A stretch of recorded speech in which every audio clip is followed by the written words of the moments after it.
Hi, I got my new Double K Challenge Air dryer in today from MJ's, and I noticed there's a few changes on it, so I thought I'd do a quick video review just so that you can see the things that I've noticed.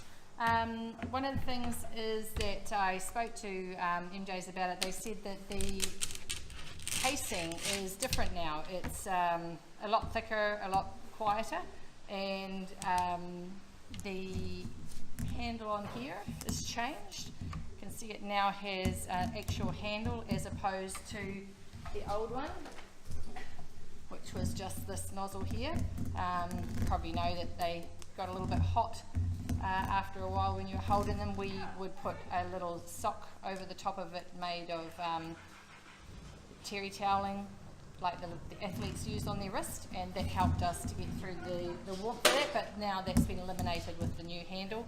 There's the different attachments. They attach differently to the old ones.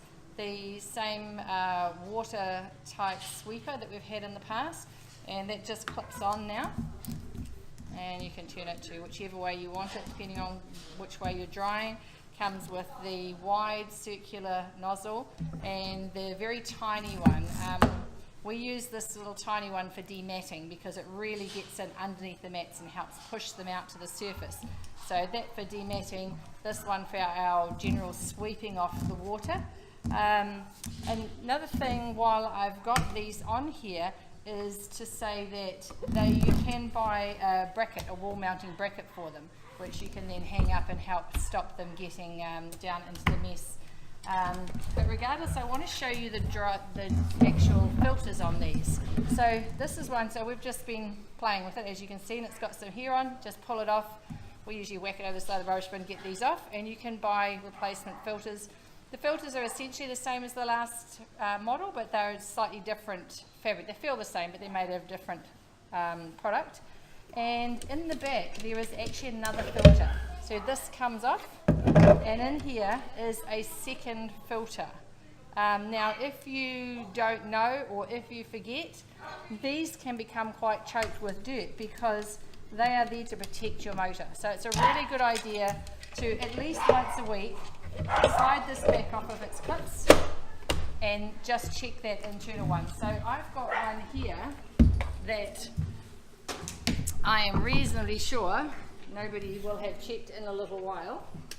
So you can see they do a good job of keeping the hair off of the external one.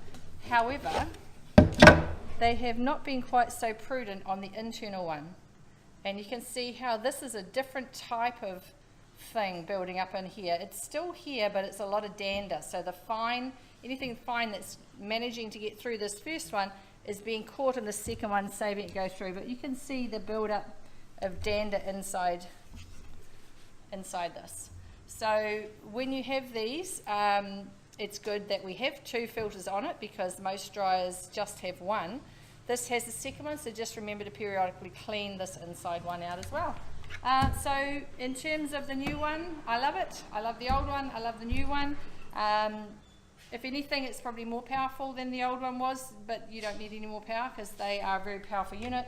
They have the two switches on here, so you can have it on to a lower pressure or a higher pressure. You can of course take the nozzles off the end so that they are a lower pressure if you're doing around the face. But a good hardy unit. One of the things I like about them is that they are sturdy. Some of our other ones, the girls leave them on the floor and they kick them and they knock the little knobs off, or these things get kicked out. This one a lot more hardy so that we don't have that problem. Thank you very much.